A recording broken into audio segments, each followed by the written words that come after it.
On this week's episode, I'm joined by Sebastian Boric. Sebastian is originally from Germany. He's a father of four. He's an entrepreneur, an advisor, an ecosystem builder with a passion for helping entrepreneurs and scale-ups grow and succeed.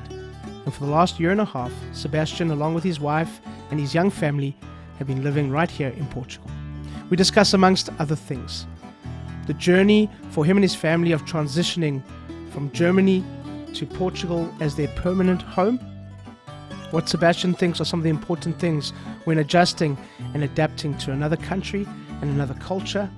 Of course, we discuss food, wine, surfing, fishing, and Sebastian shares his views on why there is so much enormous potential right here in Portugal and his dream of a co-elevation culture in Portugal. For those of you listening, head over to our YouTube channel to watch some of this episode. And for those of you watching, click down below and subscribe. And for the full podcast episode, head over to Google, Stitcher, Spotify, Apple, or wherever you get your podcasts. And now over to my conversation with Sebastian. Welcome back, or welcome to another episode of Portugal, The Simple Life. And I'm delighted to be joined here by Sebastian Boric. Sebastian, looking very relaxed. And you're going to tell us why in a moment. But thank you so much for being on the podcast. How are you? I'm good. Thanks, Dylan, for having me on the show. You're very welcome. Tell us where you are in Portugal right now and what you've been up to. I'm right now in Malveira de Serra, which is north of Cascais, which is 20 miles outside of Lisbon, right at the Atlantic coast. And from my office, I can see the shore, which is quite nice. How important? I mean, we've had a few people on the podcast before speaking about this quiet place, and not quite in a bad way, calm. Calm. And the place that, I suppose, for lack of a better term, gives you the space to do what you want to do and to be who you want to be. And how important has that been for you? I mean, you're in a space that is incredibly busy and evolving and stressful as well. How does Portugal give you that space that you need? For me, it's quite interesting because when we first got here, most of my project I was still doing in Germany. I was basically just living here. But it was very important to me that I leverage Portugal as part of ingredient into my business proposition in some sort. And everyone kept telling me like, well, this is a beautiful country to live, but there's no business, there's no opportunity, there's no job market, it's quite challenging, right? And I said, okay, yes, I agree, but that can be created. There is people, there is opportunity, you have to just make it happen. Yeah. But what was it about this place that made you want to do that? Would you have done that in any place, or was there something here in Portugal that made you want to fit in, acclimatize, integrate, all of the above? I mean, when we moved to this town, and we haven't physically moved yet, we're just renovating the house, but we bought it last year or the beginning of this year, and slowly have been discovering the neighborhoods and everything. So everything we do, we buy, we purchase, we do in that area, right? If we need some support from a store, we buy from that store. So we get to know all the people, and because we're doing a renovation, we need lots of help. We need somebody for plumber, somebody for painting, and slowly we'll work our way through, say, hey, we asked somebody in the supermarket, so do you know anyone who can paint? I don't know, maybe ask my friends. Do you know anyone who's good in the garden, and so forth? And that's how we walked our way and pretty much know the people. And then during the evenings, sometimes I just go in the local bar and I speak to the people, and now they know us, and I met their partners. I see their kids. I see when the kids come out of school, and it's just so, I think they have beautiful, great kids. They're really hardworking, great people, have good values. So for me, I feel super comfortable going into public school, because I can know the guy I'm seeing at the supermarket, his daughter is also in school with my son, and I hope that they essentially will play together. I mean, this is a plan. I have no idea if we finally do it. Obviously, the kids being in a German school is easy. They don't need to learn the language. They be driven to home. Everything is cool and easy. And even our youngest son, he was like, no, I don't want to learn Portuguese. And he's quite stubborn. He doesn't, he's still protesting. I don't know. Maybe it's going to be a disaster. We have no idea. So we have to have a podcast in a year or something. I'm happy to let you know. Yeah. Do you think it's, I mean, as one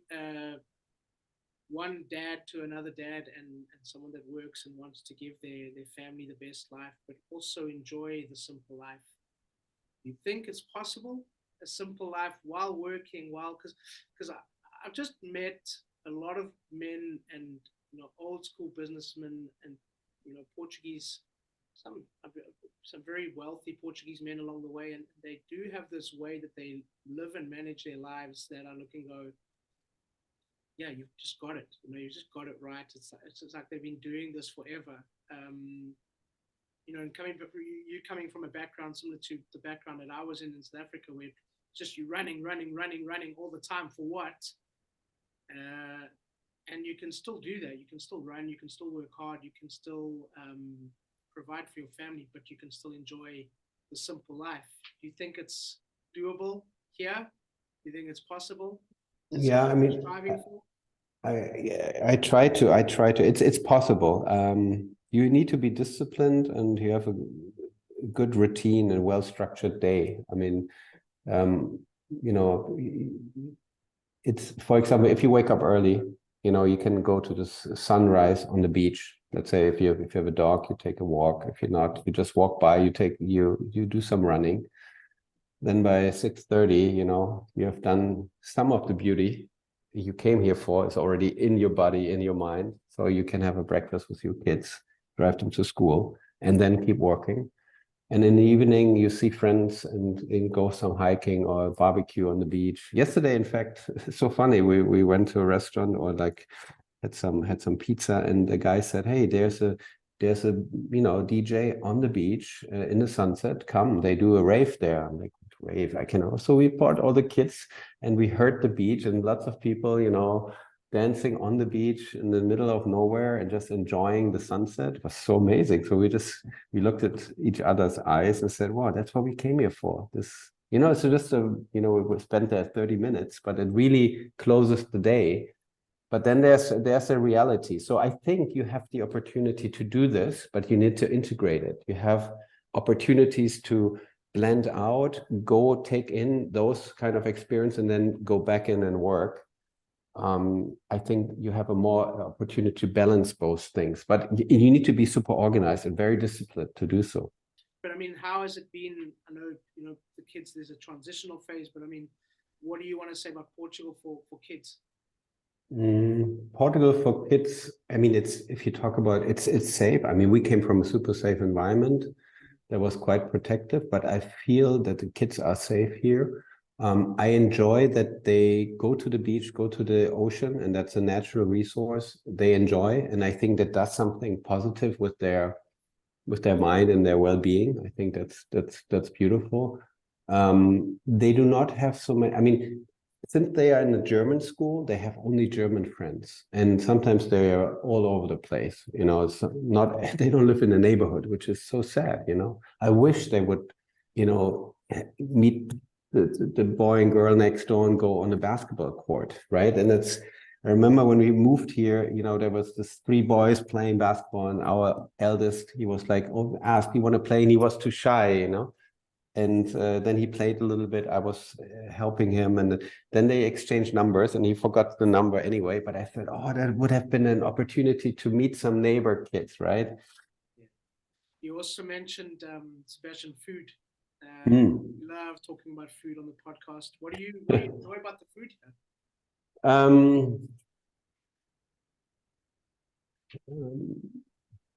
I mean, I totally adapt to the food culture. I try to figure out what are the authentic dishes. I mean, what I like most is everything that comes from the ocean. That's beautiful because it's quite light. All the other things, lots of egg, lots of carbohydrates. It's more on the heavy side. But at the same time, you have a lot of. I mean, I go to Portuguese restaurants every time. every day, morning, evening. I have my coffee there. I eat what's there. But I especially like that there's food from all over the world here. You can go have good sushi if you want. You have good Indian food, even you have everything. What for food for me is I go sometimes to restaurants, but I cook myself, and I actually go to local farmers markets, and they have some ways where you can you become a member. It's almost like then you have a discount, and you grow your own vegetables and help harvest it and stuff like this. So you get high quality vegetables and you get amazing fish. So for me, being a foodie, I love cooking, I have to say. The ingredients are I cook fish, everything. I like the wines, they're amazing. Really, really, really great. Really, really great. I think Portuguese wines will grow now, will have a huge, huge impact in the wine scene. Yeah. So it's the quality of the ingredients. Everything can grow in the garden. We have amazing soil. It's great sun. It's humid where we are. Perfect. But here everyone is like appreciative. So I get some good energy, but it changes me. As I said, like surfing, the wave puts me down, but I keep on coming up again, and I keep going. There's little successes, and then there's failures, and I'm more real. I know who I am and what I can do and what I can. So that's what Portugal challenged me, and also from the people, I find it amazing how friendly and nice they are, and it taught me about other situation in societies. They are just so egocentric and self-centered and cold, and it taught me a lot about what I don't want anymore. Sebastian, a question that we ask all of our guests: Portugal, the simple life. Why? Because Portugal is simple and has a simple life, and you can decide to either live it, adapt it, or either live in a bubble and leave again, or don't come here. Short and sweet, like an espresso. Yes, that's true. Thank you. It's spot on, exactly. Thank you so much for being on the podcast. I've loved our conversation. Thank you. So thank you once again to our guests, and thank you to all of you for listening. Please subscribe, share with your friends, give us a thumbs up, and please leave a comment or a review. We always love to hear from you. Don't forget, Portugal The Simple Life also has a magazine, so download it. It's for free. We'll be back next week with a brand new episode, and as we say in Portugal, sejas bem-vindo. Welcome to The Simple Life.